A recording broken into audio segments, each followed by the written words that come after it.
Good to see you, Eddie. And you, mate. Yes. Yeah, I guess we're doing it like this. All right, FightHype.com here with my man Eddie Hearn. Matchroom has a big fight ahead of us, Haney Prograis, December 9th. But before getting to that great fight here in San Francisco, what are your thoughts on the news broke this morning? Kevin Iole, Showtime won't be in boxing beyond 2023. Their Paramount Global's CEO Chris McCarthy confirms that. What are your thoughts, Eddie? Yeah, I mean, obviously it's been rumoured for a while now.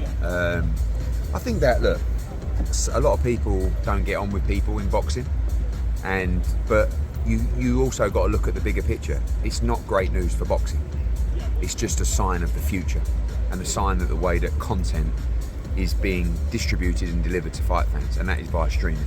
You know, we saw that a couple of years ago. We made our own move to build those partnerships and those relationships, but boxing will be worse off without Showtime, as it was worse off without HBO. So there's a lot of people championing Stephen Espinoza, losing his job and boxing not being part of that. But I know we've never really got on that well, but I think he's done a good job. And I think, we talked earlier when I came, I know I predicted this 2 or 3 years ago and said it's coming. But one of the reasons it's lasted so long is because people are stubborn, right? And this was something that when I said it a couple of years ago, I knew those discussions were taking place for them to leave boxing. But Stephen did a great job, and he wouldn't give in, and he fought for boxing, right? So he fought for competition as well, but he also he believed in the product. And one of the reasons it went on probably a year or two more than anticipated is because they put on great shows. They've had a great, ironically, the news comes probably one of their best years in terms of bigger fights. But it's just the future of the traditional broadcaster doesn't lend itself, in my opinion, to the audience anymore. Ed said that they're chatting with DAZN. Have you heard of anything about PBC? Yeah, I believe so. I mean, the most dangerous thing in boxing is to have a business without a broadcaster. So right now, and PBC have a good brand. So it's not a guaranteed shoe-in that they can get the TV deal they want, but they have good fighters, but those fighters were probably looking at themselves now and saying, do I need to make sure I'm with a promotional company that actually has a broadcast deal? I know that for me, I'm obviously championing the fact that DAZN is the global home of boxing. If they can bring PBC to the platform as well, I'll be over the moon. We'll be flying. And I think it would be a good acquisition, but I'm sure they're talking to Amazon and maybe more as well. So that's the big job for PBC now, is to make sure they don't have a broadcaster, because if they don't get the broadcast deal they need, the business can't survive.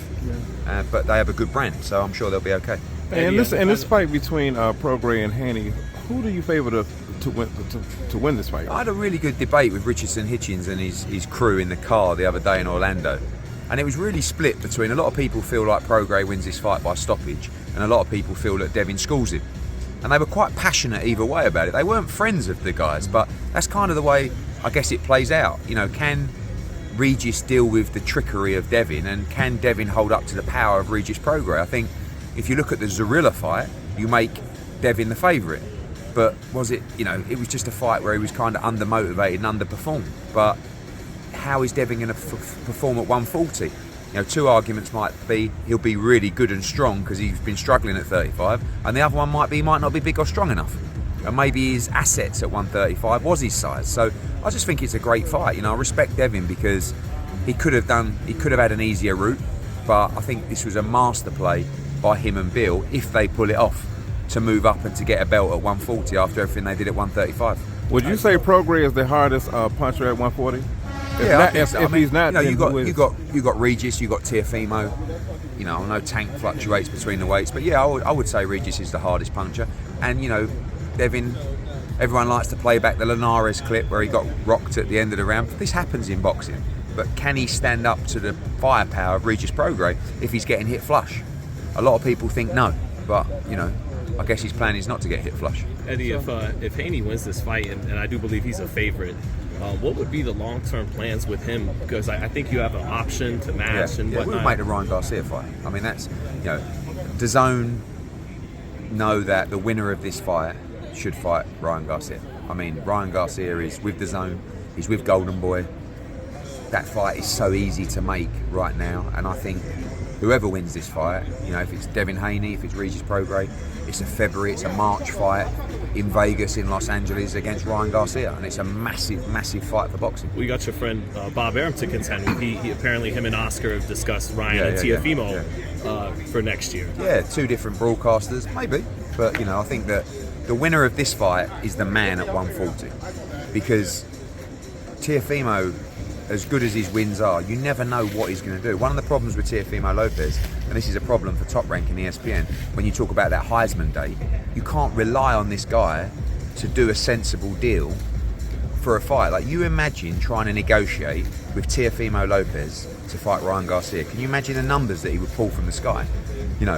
With us, with Devin, we have the relationship where, be sensible but get your worth.